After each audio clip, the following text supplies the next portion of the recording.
Hola TAs!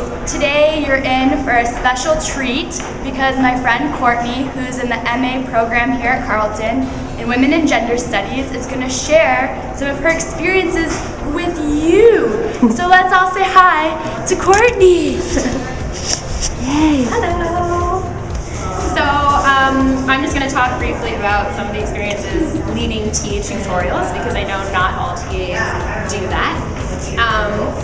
I'm a first-time TA, so it was a daunting experience because I'd worked in daycares, but I never worked with people closer to my own age.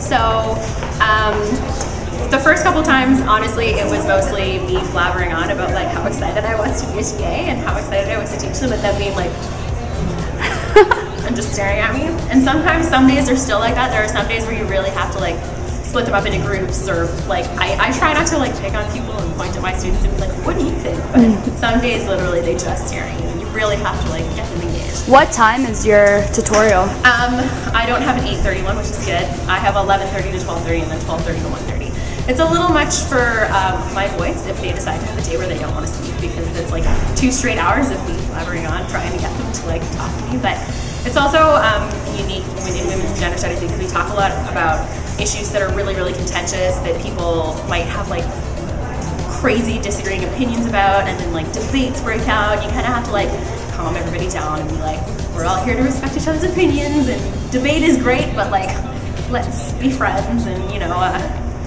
kind of do it in like a respectful manner. I just have a question. How do you prepare the material that you're going to go through in the tutorial? Is it based on class time? I usually just go through whatever readings were assigned for that week, and then I pick out like the main points.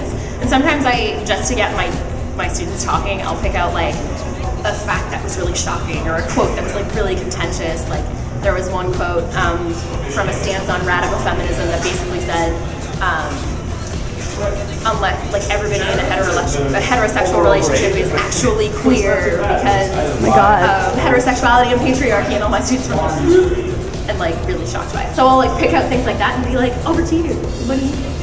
It's just you just have to watch when some of the things you talk about, for example, violence against women, or you know, issues of abortion and reproductive rights, and human rights issues, and things like war. And so on the one side, there are people who want to put their head up and be like, my friend, this one time, this happened to my friend, and they tell personal stories on and on and on, and A, they go on for ages, and B, you want to kind of make sure that's not offending anybody.